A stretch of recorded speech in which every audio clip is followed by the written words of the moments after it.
Finnegan's Wake is the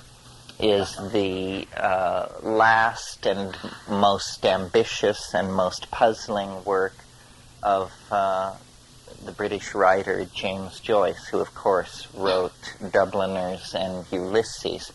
And if Ulysses is the algebra of literature, then Finnegan's Wake is the partial differential equation.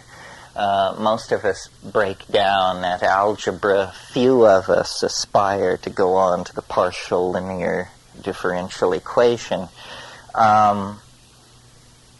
In some ways, I think it can arguably be said that this is the quintessential work of art, or at least work of literature, of the 20th century. And Joyce intended it that way. Joseph Campbell called it a staggering allegory of the fall and redemption of mankind. Equally respected critics have called it a surrender to the crossword puzzle portion of the human mind. Mm-hmm. So the main thing about it is that it is linguistically dense. It is dense on every level. It has over 63,000 individual words in it. That's more words than most fictional manuscripts have, words, period. It has over 5,000 characters in it. Ulysses was designed as a kind of, Joyce thought of it as his day book. It follows the peregrinations of an ordinary Dubliner, this is Ulysses, an ordinary Dubliner through the vicissitudes of his day, his struggles to buy some kidneys to fry for breakfast, his chance meeting with his wife's lover, so forth and so on. Fairly straightforward exposition of the techniques of literature that have been perfected in the 20th century, stream of consciousness, so forth and so on, slice of life. Finnegan's Wake was designed to be the night book to that day book. So it was conceived of as a dream, and one of the questions that undergraduates are asked to shed ink over is, whose dream is it? And what is this book about? I mean, when you first pick it up, it's absolutely daunting. There doesn't seem to be a way into it. It seems to be barely in English. And the notion, that one could, by spending time with this, tease out characters, plot, literary tension, resolution, this sort of thing, seems fairly unlikely. Actually, it's one of the few things that really repays pouring effort into it. The first 25 pages are incredibly dense, and most people are eliminated somewhere in those first 25 pages, and so never really, it's a language, and you have to gain a facility with it, and you have to cheat. That's the other thing, and there's lots of help cheating, because it has spawned a great exegetical literature, all kinds of pale scholars eager to give you the Celtic word lists of Finnegan's Wake, or a discussion of the doctrine of the transubstantiation in Finnegan's Wake, or so forth and so on. Hundreds of these kinds of doctoral theses in Comp Lit have been ground out over the decades. The reason I'm interested in it, I suppose I should fess up, is because it's two things, clearly. Finnegan's Wake is psychedelic, and it is apocalyptic / eschatological. And what I mean by those phrases is, first of all, what I mean by psychedelic is there is no stable point of view. There is no character per se. You never know who is speaking. You have to read into each speech to discover, is this King Mark, Anna Livia Plurabelle, Humphrey Chimp de Near Wicker, Shem the penman, Sean? Who is it? And identities are not fixed. Those of you who have followed my rap over the years, I'm always raving about how psychedelics dissolve boundaries. Well, Finnegan's Wake is as if you had taken the entirety of the last 1,000 years of human history and dissolved all the boundaries. So Queen Mob becomes Mae West. All the personages of pop culture, politics, art, church history, Irish legend, Irish internecine politics are all swirling, changing, merging. Time is not linear. You will find yourself at a recent political rally, then return to the court of this or that Abyssinian emperor or pharaoh.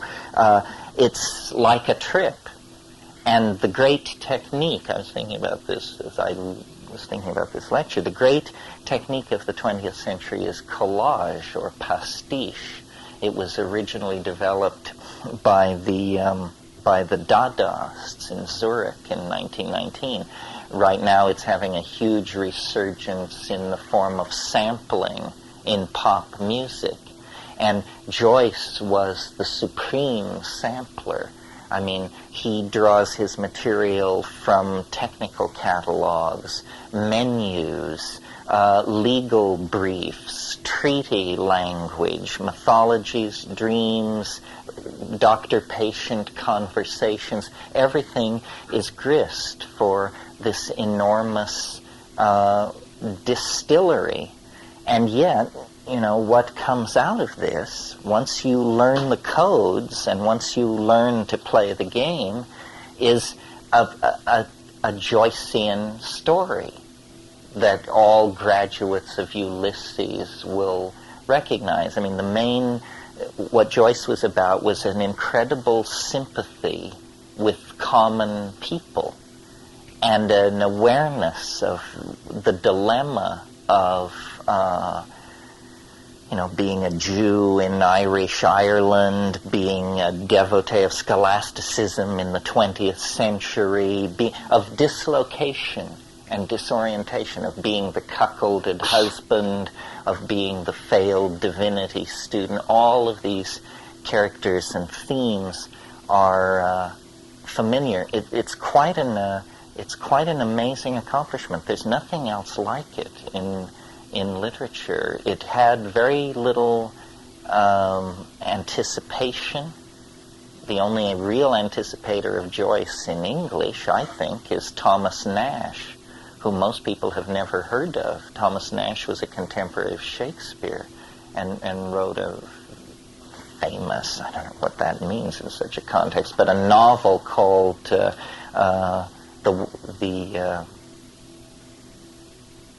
was called The Wayfaring Traveler. Anyway, Nash had this megalomaniac richness of language, this attitude that it's better to put it in than take it out. And that's certainly what you get with Joyce. I mean, Joyce is so dense with technical terms, brand names, pop references, localisms. The way to conceive of Finnegan's Wake really is like a midden, a garbage dump. And there is, in fact, a garbage dump in the wake that figures very prominently.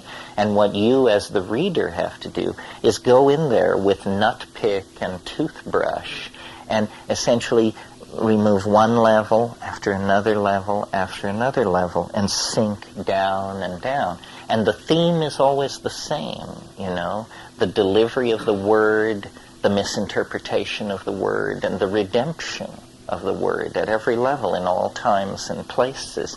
The reason I've now gone some distance toward explaining why I think of it as psychedelic, the reason why I think of it as eschatological and apocalyptic is because he really, it's hard to tell. We don't have James Joyce around to ask how much of this material he took seriously and how much of it was grist for his literary mill. But he was perfectly conversant with Renaissance theories of magic. The entire book is based on La Scienza Nuova of Giambattista Vico, who was I don't know what you would call him, a Renaissance sociologist, basically, and systems theorist. And Joyce once in a famous interview said that if the whole universe were to be destroyed and only Finnegan's Wake survive, that the goal had been that then the entire universe could be reconstructed out of this. Some of you who are students of Torah, this is a very Talmudic idea that somehow a book is the primary reality. You know, the idea in Hasidism in some schools is that all of the future is already contained in the Torah, and then when you ask them, well, if it's contained there, then isn't it predestined?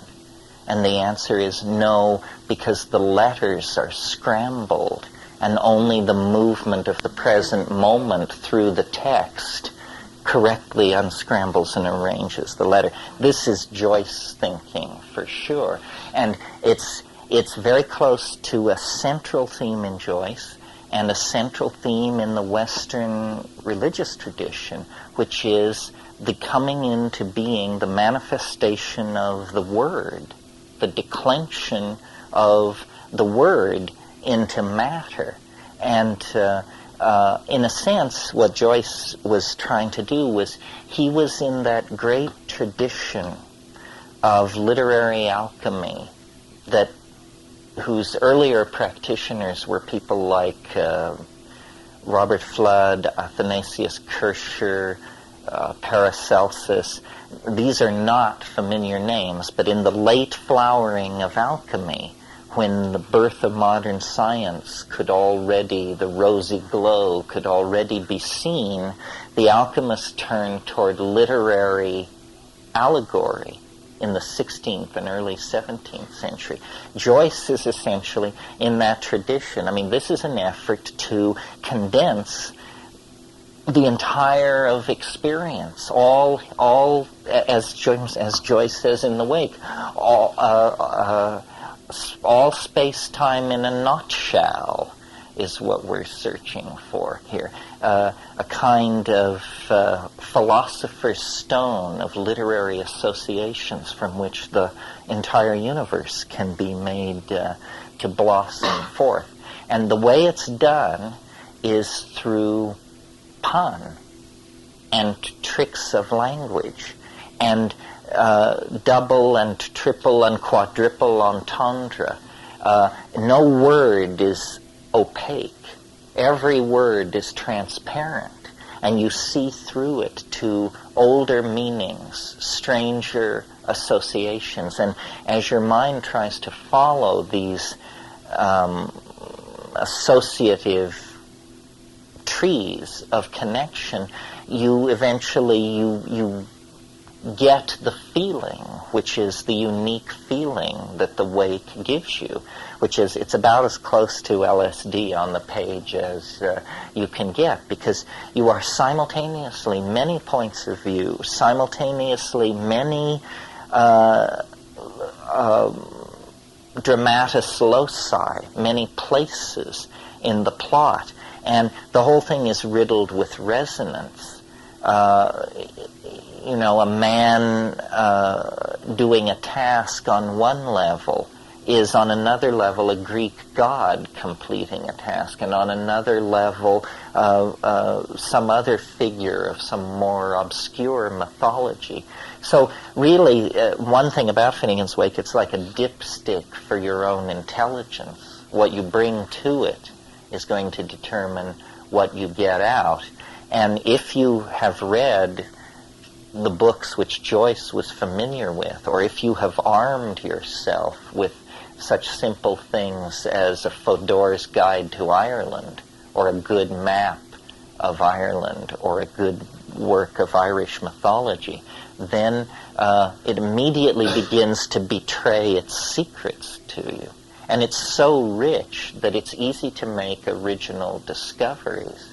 It's easy to see and understand things which probably have not been seen or understood since James Joyce put it there, because he had this kind of all-inclusive intelligence. Maybe I didn't make clear enough why that, to my mind, is an eschatological phenomena, this production of the Philosopher's Stone. It's because it's about the union of spirit and matter. That's what the Philosopher's Stone is about. And writing a book which aspires to be the seed for a living world is about the union of spirit and matter as well. And the Christian scenario of redemption at the end of profane history is another scenario of transubstantial union of spirit and matter. This seems to be, in fact, the overarching theme of Finnegan's Wake and of the 20th century. In terms of the temporal context for this book, it was finished in 1939, a few months before 1939, and Joyce died early in 39. In a sense, he died in one of the most science fiction moments of the 20th century, because the Third Reich was going strong. It had not yet been pegged down a notch. Schemes of eugenics and thousand-year racially purified super civilizations, all of that crazy early 40s stuff was happening. And the book is surprisingly modern. Television appears, psychedelic drugs appear, all of these things appear. I mean, presciently, he was some kind of a prophet. And also, he understood the 20th century sufficiently that the part he hadn't yet lived through was as transparent to him as the part that he had. He could see what was coming. Well,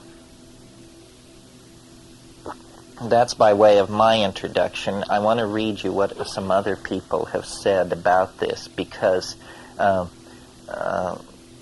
don't think I can say enough on my own. This is the indispensable book, if you're serious about this, a skeleton key to Finnegan's Wake. And it takes the view that we don't know what this thing is, so we have to go through it literally, line by line. And he tells you the story, and the entire story, in the one-page version, in the 10-page version, and in the 200-page version. And even in the 200-page version, there are sections where Campbell simply reports, the next 5 pages are extremely obscure. Mark it. But this is just a short section. And one of the things about working with the Wake is you become, at first, this language, which is so impenetrable and bizarre, it ends up infecting you, and you become unable to write or talk any other way. So I'll read you some of Campbell's introduction, and I think you will see it's like the Wake itself, except in baby steps. Introduction to a Strange Subject. Running riddle and fluid answer, Finnegan's Wake is a mighty allegory of the fall and resurrection of mankind. It is a strange book, a compound of fable, symphony, and nightmare, a monstrous enigma beckoning imperiously from the shadowy pits of sleep. Its mechanics resemble those of a dream which has freed the author from the necessities of common logic and has enabled him to compress all periods of history, all phases of individual and racial development into a circular design of which every part is beginning, middle, and end. In a gigantic wheeling rebus, dim effigies rumble past, disappear into foggy horizons, and are replaced by other images, vague but half-consciously familiar. On this revolving stage, mythological heroes and events of remotest antiquity occupy the same spatial and temporal planes as modern personages and contemporary happenings. All time occurs simultaneously. Tristram and Wellington, Father Adam and Humpty Dumpty merge in a single precept. Multiple meanings are present in every line. Interlocking allusions to keywords and phrases are woven like fugal themes into the pattern of the work. Finnegan's Wake is a prodigious, multifaceted monolith, not only the cauchemar of a Dublin citizen, but the dreamlike saga of guilt-stained, evolving humanity. The vast scope and intricate structure of Finnegan's Wake give the book a forbidding aspect of impenetrability. It appears to be a dense and baffling jungle, trackless and overgrown with wanton perversities of form and language. Clearly, such a book is not meant to be idly fingered. It tasks the imagination, exacts discipline and tenacity from those who would march with it. Yet some of the difficulties disappear as soon as the well-disposed reader picks up a few compass clues and gets his bearings. Then the enormous map of Finnegan's Wake begins slowly to unfold. Characters and motifs emerge, themes become recognizable, and Joyce's vocabulary falls more and more familiarly on the accustomed ear. Complete understanding is not to be snatched at greedily in one sitting, or in 50, I might add. Nevertheless, the ultimate state of the intelligent reader is certainly not bewilderment. Rather, it is an admiration for the unifying insight, economy of means, and more than Rabelaisian humor which have miraculously quickened the stupendous mass of material. One acknowledges at last that James Joyce's overwhelming micro-macrocosm could not have been fired to life in any sorcerer furnace less black, less heavy, less murky than this, his incredible book. He had to smelt the modern dictionary back to protean plasma and reenact the genesis and mutation of language in order to deliver his message. But the final wonder is that such a message could be delivered at all. Every book has to be about something. I mean, so what is this book about? Well,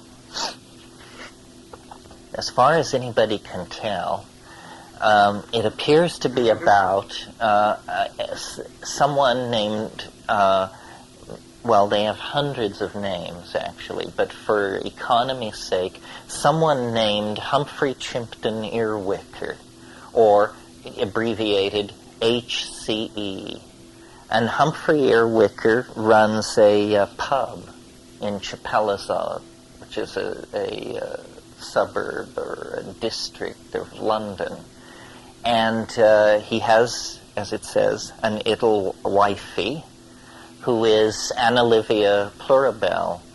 And now these two people, this barkeep and his wife, and their two children, Jerry and Kevin, or Shem and Sean, and then they also have hundreds of names because they occur on hundreds and hundreds of levels. Every brother struggle in history is enacted by the two boys, Jerry and Kevin. They are Shem the penman and Sean the other one.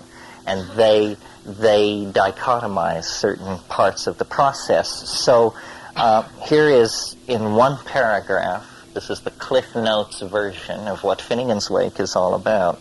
If you commit this to memory, you will never be caught wanting at a New York cocktail party. As the tale unfolds, we discover that Humphrey Chimpton Earwicker is a citizen of Dublin, a stuttering tavern keeper with a bull-like hump on the back of his neck. He emerges as a well-defined and sympathetic character, the sorely harrowed victim of a relentless fate, which is stronger than, yet identical with, himself. Joyce refers to him under various names, such as Here Comes Everybody and Haveth Childers Everywhere. indications of his universality and his role as the great progenitor. The hero has wandered vastly, leaving families, that is, deposits of civilization. At every pause along the way, from Troy in Asia Minor, he is frequently called the Turk, up through the turbulent lands of the Goths, the Franks, the Norsemen, and overseas to the green isles of Britain and the Eyre. His chief Germanic manifestations are Woden and Thor, his chief Celtic, Manan and Maclair. Again, he is St. Patrick carrying the new faith. Again, Strongbow leading the Anglo-Norman conquest. Again, Cromwell conquering with a bloody hand. Most specifically, he is our Anglican tavern keeper, HCE, in the Dublin suburb Chapelizod. So, like Ulysses, the ground zero here is the utterly mundane, middle-class, tormented Irish people embedded in the detritus of the 20th century. But there's an effort to never lose the cosmic perspective, never lose the sense that we are, not individuals lost in time, but the front ends of gene streams that reach back to Africa, that we somehow have all these ancestors and conflicts swarming and storming within it. It's a glorious, psychedelic, heartful Irish view of what it is to be embedded in the mystery of existence. Well, okay, enough arm waving. Now let's cut the cake here. River run past Eve and Adams, from swerve of shore to bend of bay, brings us by a commodious vicus of recirculation back to Howth Castle and environs. Sir Tristram, the Lord d'Amours fra o'er the short sea, had passing corps re-arrived from North Amorica, on this side the scraggy isthmus of Europe Minor, to welter fight his peninsulate war, nor had Topsawyer's rocks by the stream Oconee exaggerated themselves to Lawrence County Gorgios, while they went Dublin their mumber all the time, nor a voice from a fire bellowed Misha, Misha to Tart Toff, thou'rt Patrick. Not yet, though Venice soon after had a kid-scad butt-ended a bland old Isaac. Not yet, though all's fair in Vanity, were Sophie Sester's wroth with 2-in-1 Nathan Joe. Rot a peck of Paw's malt had gem or shen brewed by arc light, and Rory end to the Regenbow was to be seen ringsome on the aquaface. The fall. Baba Baba Dalgara Hagatak Amina Arong Kwarak Brontong Nerung Kwabang Varahu Tingat Aktul Hur Dimon Wangamanunuk. Of a once Wall Street old par is retailed early in bed and later on life down through all Christian minstrelsy. The great fall of off-wall entailed at such short notice the fit shoot of Finnegan, Earth's solid man, that the Humpty Hill head of himself promptly sends an unquiring one well to the west in quest of his tumpty-tum-toes, and their upturned pike toe and place is at the knockout in the park, where oranges have been laid to rust upon the green since Devlin's first loved Livy. So, now, granted that the first pages are dense, and it isn't all this dense, because even though the concept of fractals lay years in the future, the effort here is to tell the whole damn thing in the first word, to tell it again in the next 2 words, to tell it again in the next 3 words, and so on. So here in these first roughly 3 paragraphs, a huge amount of information is being passed along. First of all, we're given a location if we're smart enough to know it. River run past even Adams, from swerve of shore to bend of bay, brings us by a commodious vicus of recirculation back to Haworth Castle and environs. Well, now, if you know the geography of Dublin, you know that's where you are, and notice Haworth Castle and environs is HCE. These initials recur thousands of times in this book, always bringing you back to remind you that this has something to do with Humphrey Earwicker. What this first sentence says is, river run, and it's the river Liffey, which we will meet in 1,000 reincarnations, because Anna Livia Plurabelle is the personification of the goddess river. The river runs past even Adams, and there is a church there on the shore named Adam and Eve's in Dublin, from swerve of shore to bend of bay, and then this strange phrase brings us by a commodious vicus of recirculation.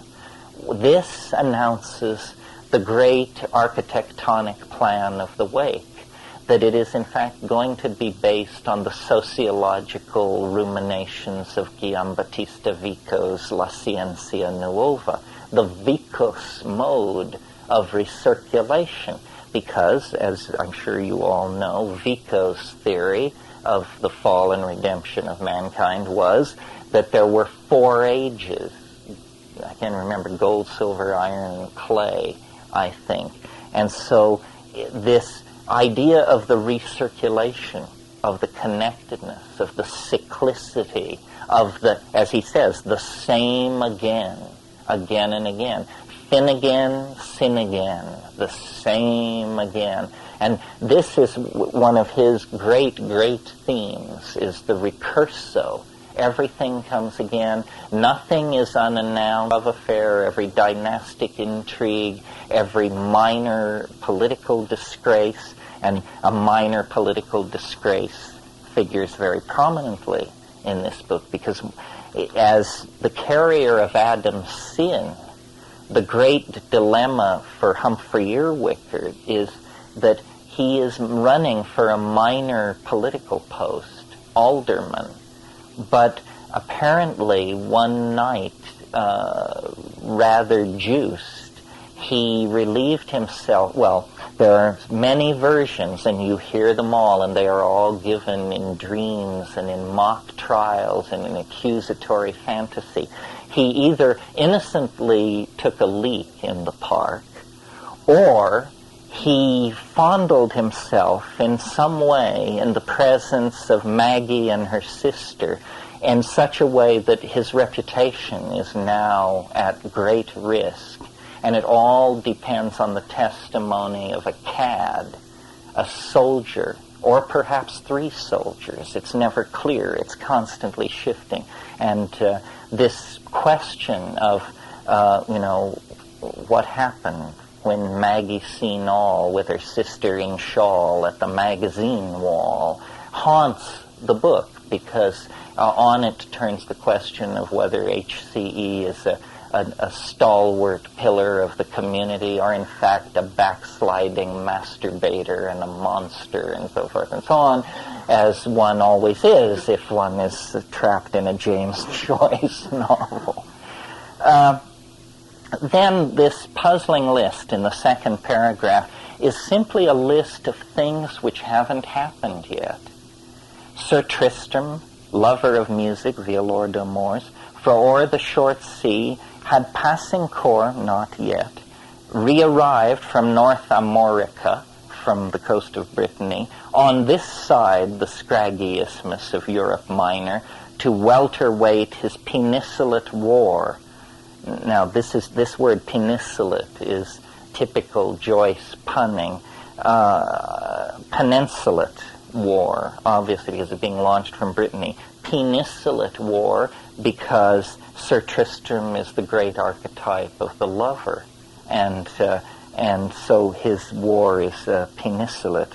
Okay, so that's the first thing that has not yet happened, it's telling you. Sir Tristram has not yet come to Ireland, to put it simply. Nor has Top Sawyer's rocks by the stream Oconee exaggerated themselves to Lawrence County gorgios while they went doubling their mumber all the time. Now, this is further obscurity. There is a stream in Georgia, and Top Sawyer is a reference to Tom Sawyer, because Tom Sawyer was Huck Finn's friend, and Huck Finn is Finn in America. There is a huge amount of Mark Twain that has been poured into these books because of the Huckleberry Finn connection, Finn in the New World. And Top Sawyer's rocks is a reference possibly to testicles and so forth and so on. Every single word, I mean, you can just take a word and go into this and until you exhaust yourself. And then the next thing that has not yet happened. Nor a voice from a fire bellowed, Misha, Misha, to Tartuffe, thou'rt Petric. Tartuffe is Celtic for thou art baptized. So St. Patrick has not yet baptized in Ireland. Not yet, though Venice soon after. And the venison is a pun on venison and very soon. Had a kid-scad butt-ended a bland old Isaac. It's a reference to the Isaac Esau tale in the Bible. It's also a reference to Isaac Butts, who was a figure in the politics of the Irish Rebellion. Not yet, those all's fairs in Vanity, were Sothi Sesters wrought with to a Nathan Joe. That's, at this point, a very obscure reference, but there is a great incest and sister theme in Finnegan's Wake. And the mistresses of Jonathan Swift become carriers of a huge amount of energy in here, as do the mistresses of Thomas Stern, because it's better to be Swift than Stern, or something like that. And then the last of these things, which hadn't happened yet, Rot a peck of Paul's malt had gem or shem brewed by arc-light, and Rory into the Regan brow was to be seen ringsome on the aqua face. That seems pretty obscure to me. According to Joseph Campbell, it's simply a reference to the presence of God moving over the waters in the first lines of Genesis. Ringsome on the aqua face. Then this phrase, the fall, and the multisyllabic word, that word, these are the Viconian thunders, and they announce the beginning of each Viconian age. And when the thunder speaks, you know then that you're into a transition.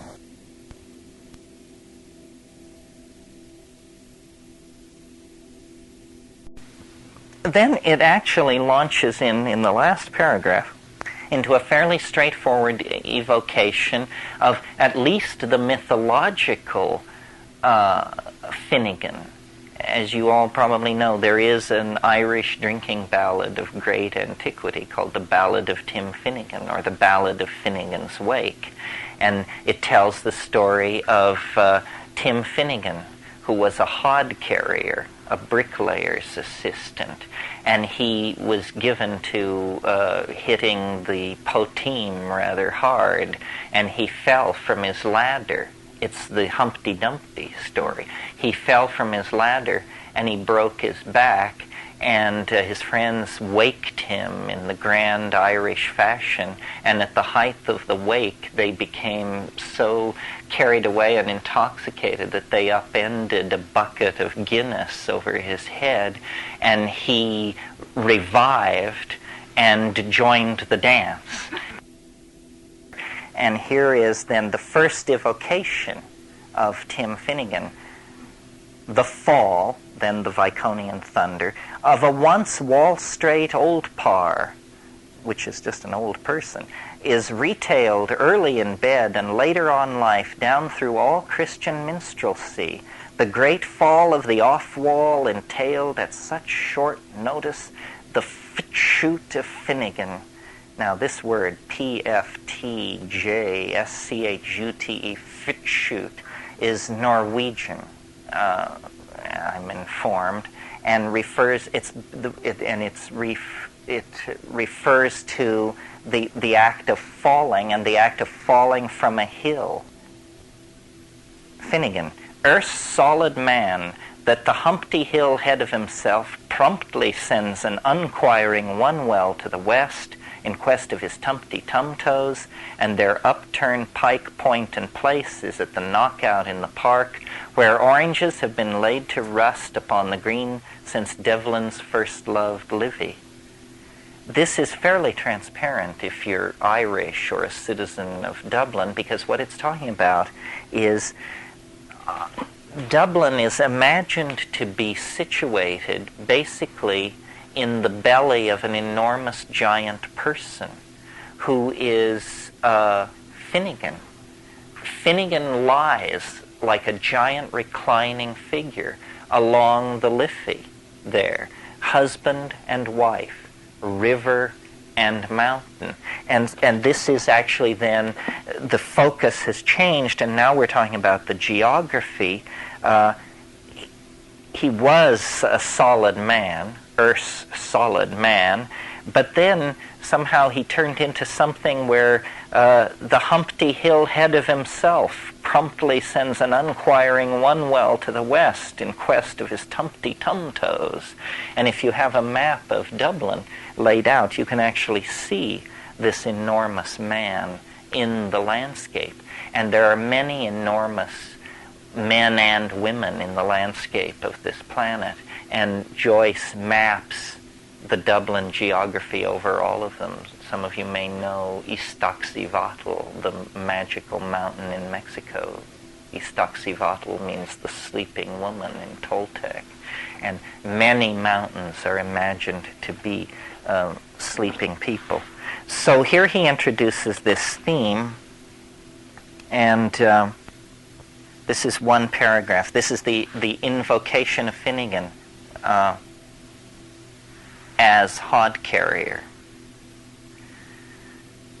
Big Mr. Finnegan of the stuttering hand, freeman's mower, lived in the broadest way imaginable in his rushlit too far back for messages before Joshuan judges had given us numbers or Helveticus commuted Deuteronomy. One yeasty day he sternly strooks his teat in a tub for to wash the future of his fates. But ere he swiftly took it out again, by the might of Moses, the very water was evaporated, and all the gunnesses had met their exodus. So that ought to show you what a pension junchy chap he was. And during mighty odd years, this man of hod cement and edifices, HCE, hod cement and edifices, in Toppersthorpe piled Bildung supra Bildung pon the banks of the livers by the so-and-so. He iade idle fifi Annie, ogged the little creature, with her hair in hunds took up your part in her, off while babulous, mirror ahead with goodly trowel in grasp and ivory-old overalls which he had particularly fancied. Like Harum Childeric Egerbirth, he would calculate by multiplicables the altitude and multitude until he seesaw by neat light of the liquor where twint was born his round-head stable of other days to rise in undress masonry upstanded joy granite, a wallworth of a skeer scrape of most Eiffel, Howth, and Towerly, originating from next to nothing, and celescating the hymnals and all, higher architect tip of Flopical, with a burning bush a bob off its bubble top, and with Lawrence O'Tooler's clittering up and Thomas a Bucket's clattering down. Now, what this paragraph says is he was a great builder. And I think if you think back through your impression of hearing it read, you knew that. You know, these words that are associated, words like a wall worth of a skyer scrape of most Eiffel howeth and towerly. These are skyscraper words. Woolworth, skyscrape, in towerly, howeth, so forth and so on. And he can do this. He can build up a pastiche of surfaces, of impressions. Now, you might say, why is there no economy? Well, there is no economy because economy is an aesthetic criterion for shoemakers, not for artists. And, economy is the curse of the Bauhaus babblers from hell, which Joyce was very concerned to refute all of that. If you have to place this in a context, it's in the context of the most hallucinatory of the Baroque. This is Arcamboldo land. This is a work that would have been welcome at the Rudolphine court in Prague. It's a work of magical complexity and enfolded self-reference. Now, we've just been through these first 4 paragraphs. Now I'll read you what Joseph Campbell has to say on it. By no means all of what he has to say on it. The first 4 paragraphs are the suspended tick of time between a cycle just past and one about to begin. They are, in effect, an overture, resonant with all the themes of Finnegan's Wake. The dominant motif is the polylingual thunderclap of paragraph 3, Baba Baba Darlier Woman, that one, which the voice of God makes audible through the noise of Finnegan's fall. Narrative movement begins with the life, fall, and wake of hod-carrier Finnegan, pages 4 to 7. The wake scene fades into the landscape of Dublin and environs. We've just heard how he fell from the ladder.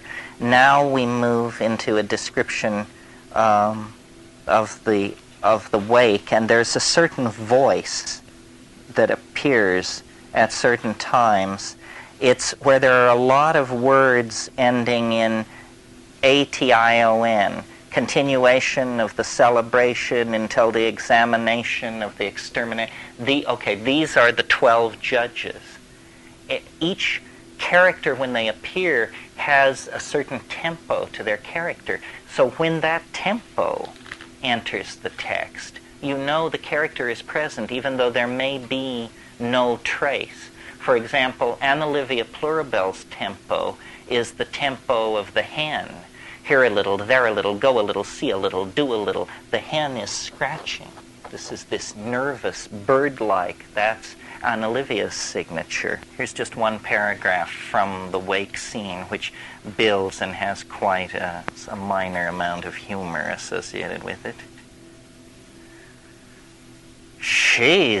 I should say, Macul or why did ye day of a trying Thursday morning, sobs they sided at Finnegan's chrysamorous wake, all the hooligans of the nation prostrated in their consternation, and their do dismally ploflusive plethora of ululation.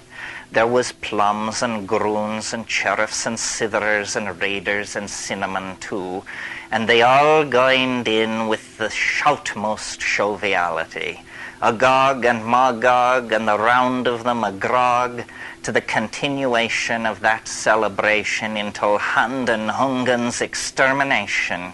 Some in Kinkin chorus, more can Keenan, belling him up and filling him down. He's stiff, but he's steady as Priamolum. 'Twas he was a decent, gay, labouring youth, sharpen his pillow scone, tap up his beer.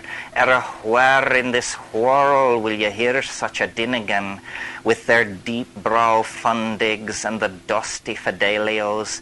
They laid him brawn drawn a lang last bed, with a buckalips of fisky for his feet and a barrel load of Guinness o'er his head, to the total of the fluid hang the twaddle of the fuddle dough. Well, it's a drunken Irish wake. That seems clear. But there are a lot of things going on. Where in this whirl will you hear such a din again? And he's stiff, but he's steady is priam olim. All this Dionysian and sexual imagery is fully explicit.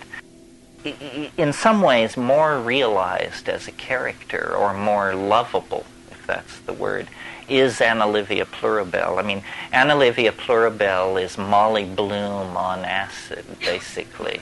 I mean, Molly Bloom, we don't lose her outlines. We understand Molly, and because Molly doesn't offer us that much of her own mind. She stands for the eternal feminine, but only in the final soliloquy in Ulysses do we really contact her. Anna Livia, it's her book.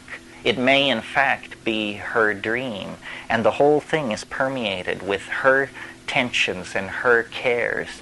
As it says, Grandpapas is fallen down, meaning the great Father God is at wake. Grandpapas is fallen down, but Grinny spreads the board, meaning Anna Livia is always there. She's always there.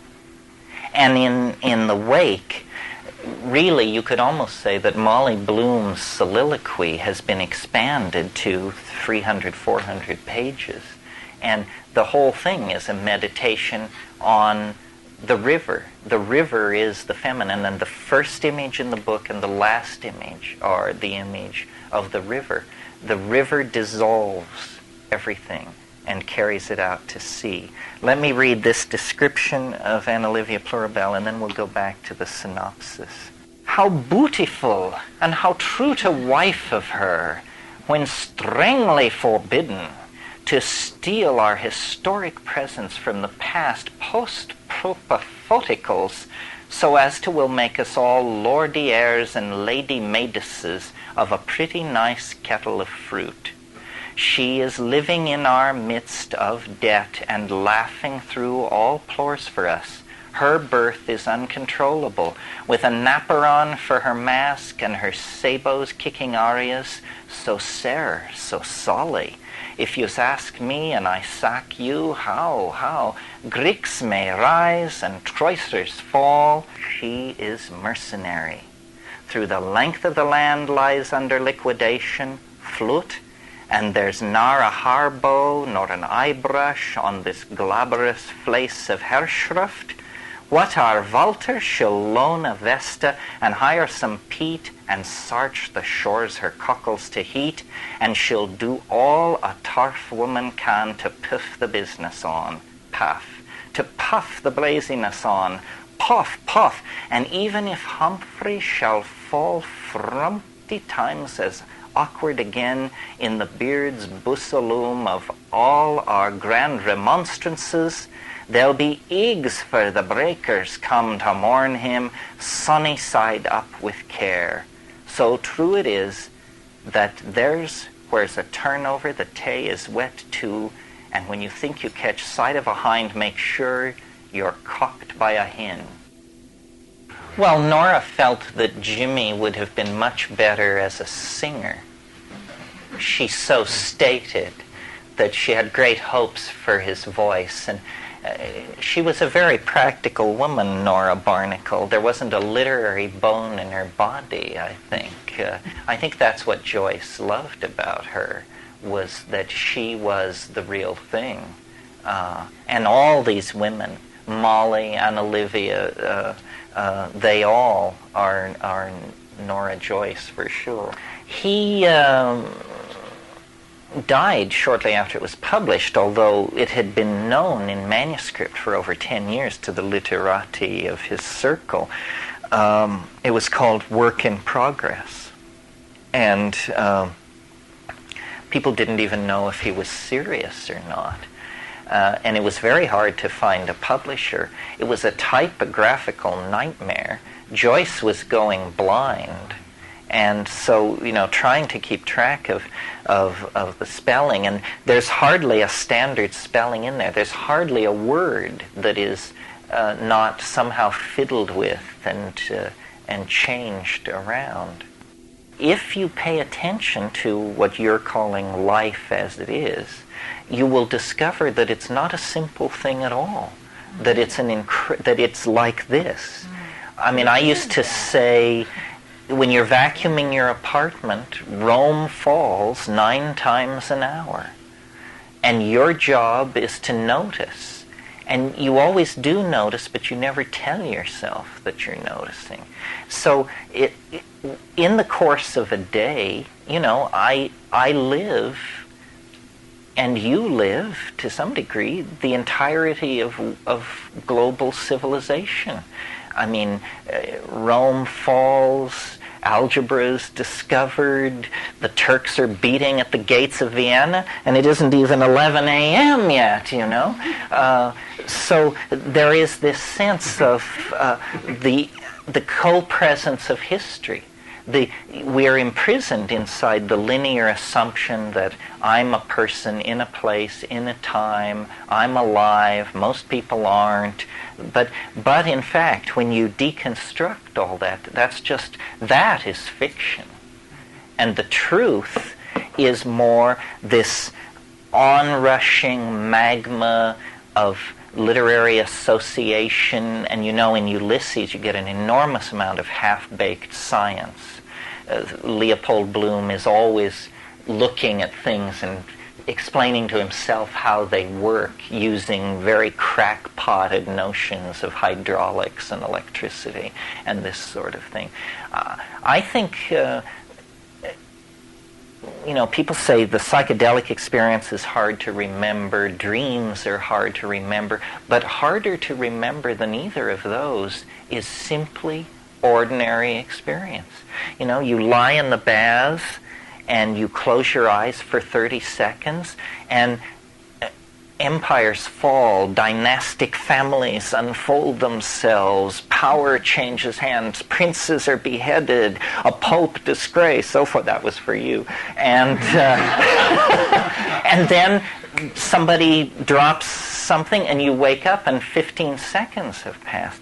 That's the reality of life, but we suppress this chaotic, irrational side. The genius of Joyce and to some degree, although in a more controlled form, Proust, and then there were other practitioners, Faulkner certainly, was what they called stream of consciousness.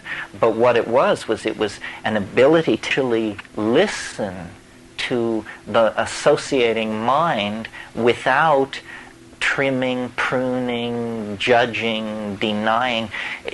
One of the great puzzles to me is the great antagonism between Jung and Joyce, because you would have thought that they would have been comrades in arms, but Joyce loathed psychoanalysis. He thought that to use all this material to elucidate imagined pathologies was a very uncreative use of it, and that it should all be fabricated into literature. It's very hard to surpass. Thomas Pynchon, William Gaddis, these people, everybody genuflects to Joyce, but very few people plow in the way he did. I mean, Thomas Pynchon is considered a difficult, hallucinatory writer, and there isn't 20 pages in Gravity's Rainbow as obscure as a randomly chosen page here. I can understand the impulse to want to get the universe into a book. because it hints at something that we've talked about in some of these circles, or whatever they are, which is that the character of life is like a work of literature. We are told that you're supposed to fit your experience into the model which science gives you, which is probabilistic, statistical, predictable, and yet it's the felt datum of experience is much more literary than that. I mean, we fall in love, we make and lose fortunes, we inherit houses in Scotland, we lose everything, we get terrible diseases, we're cured of them, or we die of them. But it all has this Strom und Drang aspect to it, which physics is not supposed to have, but which literature always has. And I think that, I don't know if it's true, but I think what Joyce believed, and what I'm willing to entertain at some depth, is the idea that salvation is somehow an act of encompassing comprehension. That salvation is an actual act of apprehension, of understanding, and that this act of apprehension involves everything. This is why the alchemic, before James Joyce and this kind of literature, the only place where you got these kinds of constructs was in alchemy and magic. The idea that,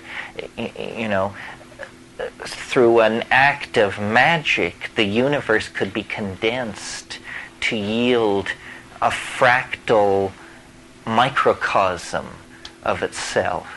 Well, then what Joyce is saying is that the novel, which was unknown in the alchemical era, the novel comes later, I mean, arguably, but the real zest for the novel comes in the 19th century, that the novel is the alchemical retort into which these theories of how things work can be cast.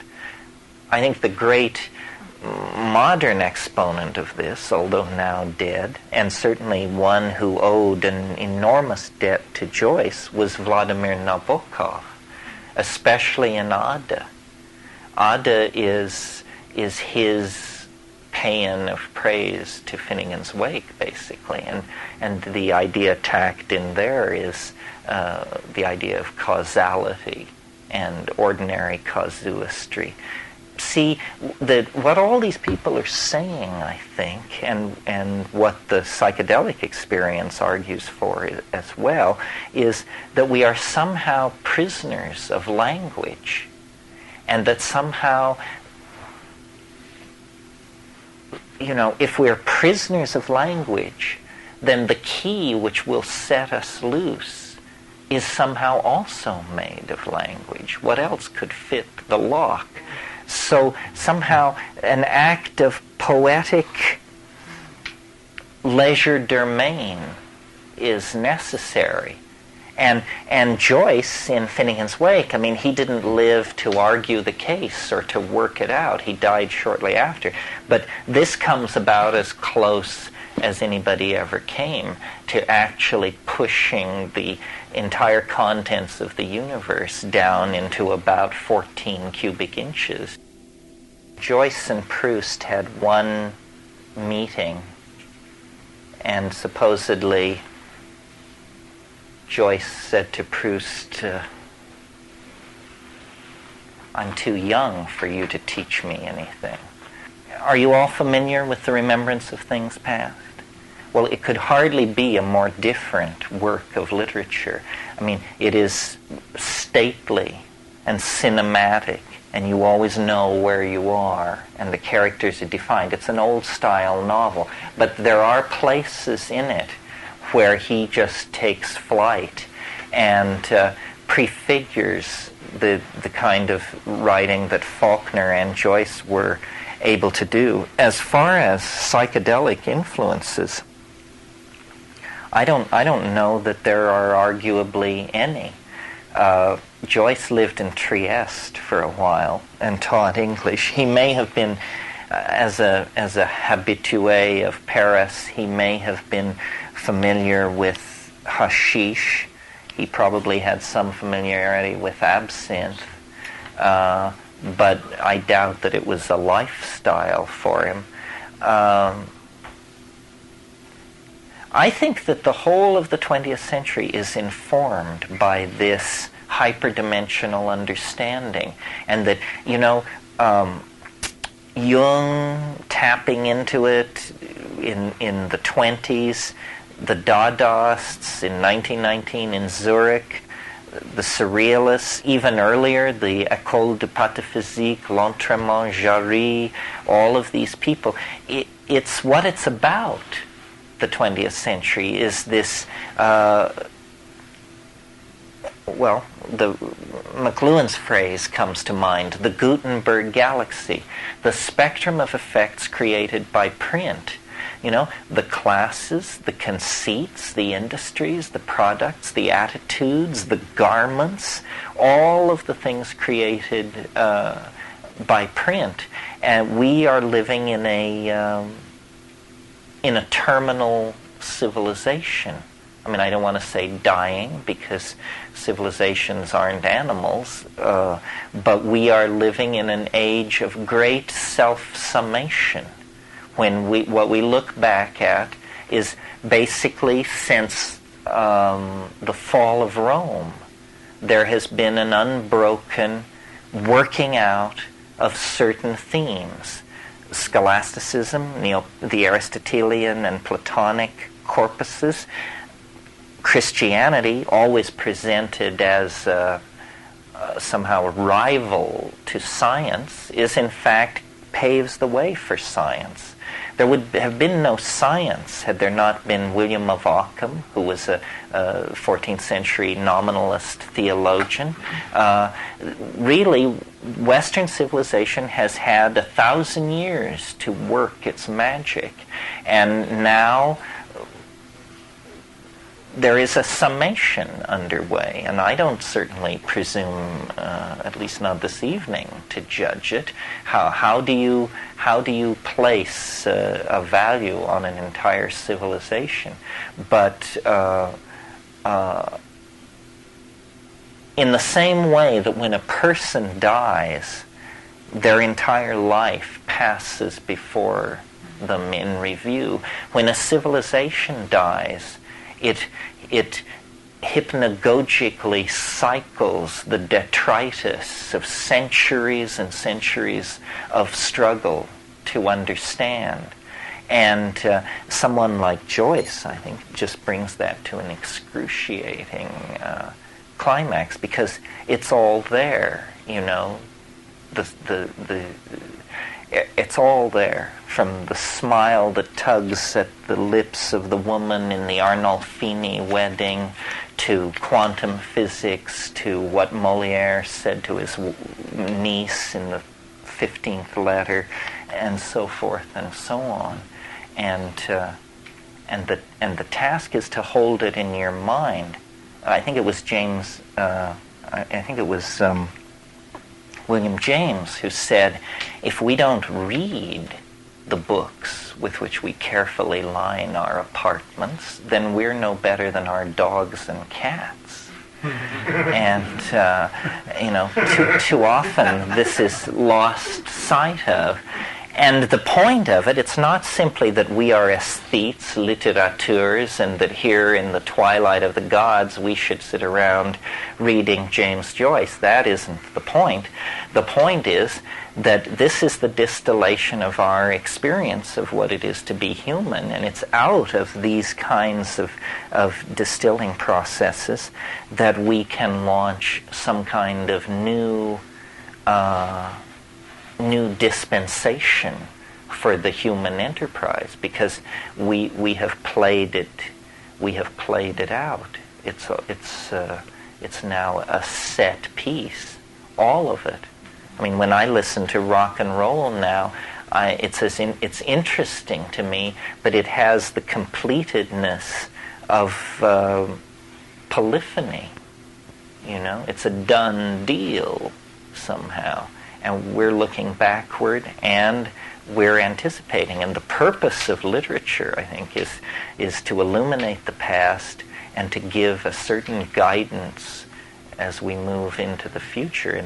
And this book, by being at first so opaque and so challenging to aesthetic canons and social values, eventually emerges as a very prescient insight into our circumstance. The ballad of Finnegan's Wake has hundreds of verses, and in an Irish pub it can keep people going all night long. It's a celebration of complexity and of the human journey, and Joyce doesn't judge. I mean, you know, it says somewhere in Finnegan's Wake, here in Moycane, which is the red light district of Dublin, here in Moycane we flop on the seamy side. But up Nient, prospector, you sprout all your worth and woof your wings. So if you want to be phoenixed, come and be parked. That's that passage about death. Here in Moycane we flop on the seamy side. But up Nient, you sprout all your worth and woof your wings. It was a very optimistic, transformative sort of vision. Somehow complexity is the ocean we have to learn to surf. The river. Yes, that's the river.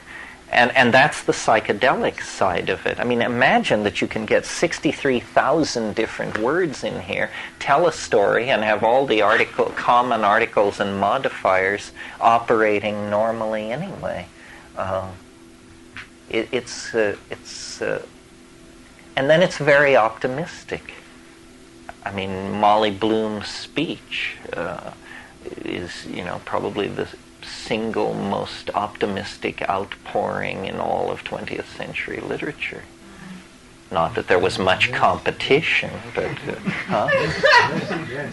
yes, the final affirmation, yes. Sam Beckett, Nobel Prize winner, genius in his own right, but secretary to James Joyce for many, many years, and passionately in love with Joyce's tragically schizophrenic daughter. One of the, you know, you want an unhappy story, the story of Sam. You'll find out why Sam Beckett is not exactly laughing all the time in his work. A very, very complex relationship to Joyce's schizophrenic child. Joyce's family life was not very happy. I think he had a wonderfully sensuous life with Nora, but I don't know what it would be like to be the guy who wrote this book and live with a woman who thought you would be better off as a saloon singer. Not exactly a saloon singer. I mean, he did, but still. Shall I try and find...